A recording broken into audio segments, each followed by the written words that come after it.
ni Riza, gusto ko kayong batiin sa inyong desisyon ng pagpapakasal.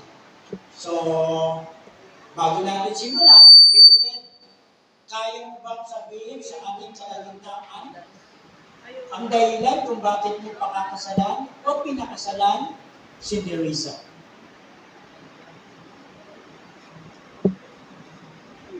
Pinakasalan kita kasi mahal na mahal kita at handa akong alagaan ka ang buhay ko hanggang sa dulo ng wala kang hanggan. Ay, siyempre, Riza, kaya mo bang sabihin kay Wilfred na nasa iyo na ang lahat sa akin? Wilfred, nasa iyo na ang lahat sa akin. Di ba? Yun naman talaga ang essence kung bakit tayo nagpapakasal. Yun naman talaga ang dahilan kung bakit tayo umarap sa dambana ng Diyos. Ang manatili, ang pag-ibig sa isa't isa. Tatlong bagay ang gusto kong ibahagi patungkol sa sinabi ni Apostol Pablo sa ating binasa kanina. Number 1, ang pananampalataya. Napakahalaga, Wilfred and Elisa, na huwag mawala ang pananampalataya una sa Diyos. Sapagkat ang pananampalataya ninyo sa Diyos ang siyang magiging anchor ninyo sa maraming pagsubok na maaring dumating sa inyo. Kasi ang pag-aasawa o ang pagpapakasal ay hindi madaling bagay. Subalit, makakaasa tayo sa tulong at kapangyarihan ng Panginoon, ibibigay niya ang inyong pangangailangan. Kaya napakahalaga ang pananampalataya ay huwag mawala. Ikalawa, ang pananampalataya sa isa't isa. Naniniwala ako na meron kang faith kay Wilfred, kaya mo siya pinakasalan. Na anumang problema, anuman ang darating na pagsubok sa inyo, dahil may tiwala kayo sa isa't isa, mapapagtagumpayan ninyo. At hayaan nyo ang inyong tahanan ay tawagin tahanan na nananampalataya. No? Paano mangyayari yun? Makinig o magbasa ng salita ng Diyos. Constant going to church. Lagi. Dapat Sunday after Sunday, you go to church. At para mapalakas ang inyong pananampalataya, please, buy a Bible. And read it together. Bakit? Kasi yun ang magpapasakdal ng ating pananampalataya sa ating Panginoon. Ikalawa, na napakahalagang bahagi ng pag-aasawa ay ang pag-asa. Ano yung pag-asa? Yung pag-asa na dapat ibigay sa isa't isa. Yung pag-asa na kahit mahirap ang buhay, na sabi nga ng mga Pilipino, isang tuka. Pero sa panahon natin ngayon, hindi na isang kahit, isang tuka. Di ba? Dalawang kahit, isang tuka. Ibig sabihin, you should be hardworking person. At kasama doon sa pagiging masipag ninyo ay yung pag-asang akaroon kayo sa hirap. O yung pag-asang merong magandang mangyayari sa inyong pagsasama. Naniniwala ba kayo, Wilfred and Riza, that the best is yet to come? Di ba? Napakahalaga na magkaroon tayo ng pag-asa na ang magandang buhay ay darating pa sa buhay ng bawat isa. Ang inyong pangarap, ang gawin ninyong pag-asa. Abutin ninyo ito ng magkasama. Nangangarap ka pa ba, Wilfred, para sa iyong sarili? Oh, maganda yun. Mangarap ka na kasama ang iyong asawa.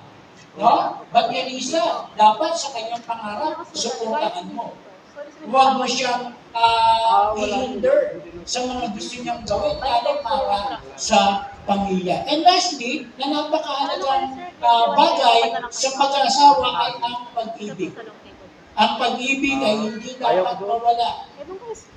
Ano man ang maging itsura niyo, ano man ang maging size niyo, dapat ang pag-ibig. Kasi maraming couple ngayon, kapag umagit si wife, ayaw na, naghahanap na ng iba.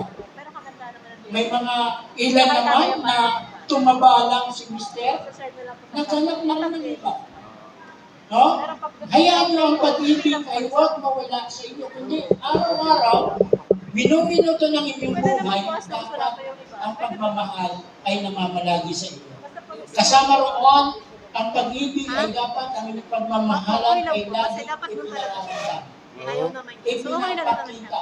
Oo, dito Ang na. pagpapakita ng pagmamahal hindi lang sa salitang SES o tuwing magtatabi kayo sa ating gabi. No? Ang pag-ibig ay na-express araw-araw. Kung galing ng trabaho, with friend, bago ka umuwi ng bahay, bibili ka muna ng something para sa iyong wife. Ha? Nerissa, paano mo naman na-express ang pag-ibig sa iyong asawa? Pagluluto. Ipagluto mo siya ng kanyang paborito. Ha? Ipaganda mo yung kanyang mga pangangailangan. Nanonood ako ng sitcom ni Ding Dong Dantes at ni Marian, no? Yung Bonggang Villa. Nakakatawa kasi tinanong sila, ano ba ang sikreto ng pagmamahal? Dapat walang sikreto sa isa't isa. Kasama doon, busugin ang asawa, hindi lang ang pagmamahal, kundi busugin ang sikmura. So, imintas mo. Kasama sa pagmamahal, dapat proteksyonan ang isa't isa. Wilfred, ikaw na ngayon ang knight shining armor ni Nerissa. Nerissa, paano mo naman ipagtatanggol ang iyong asawa si Wilfred?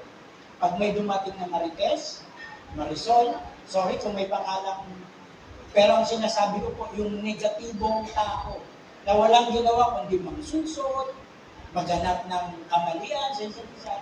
Ipagtanggol mo ang iyong asawang lalaki. Sabihin mo, hindi ganyan ang aking asawa. Si Wilfred, mapagmahal, kumakalinga, at minamahal.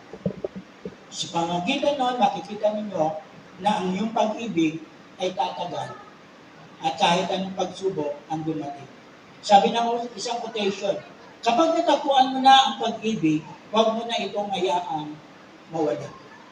Sa Biblia, nakasaad, ang sino ang pinagsama ng Diyos ay huwag paghiwalayin ng sino man at ng anuman. Ng sino man, sino mang tao, hindi ang magulang, hindi ang barkada, no? Ng anuman, ng mga problema, ng mga pagsubok, hindi kayo dapat papaghiwalayin dahil kayo ay pinagsama ng Panginoon. So I hope and I pray that this afternoon na-remind tayo na ang pag-ibig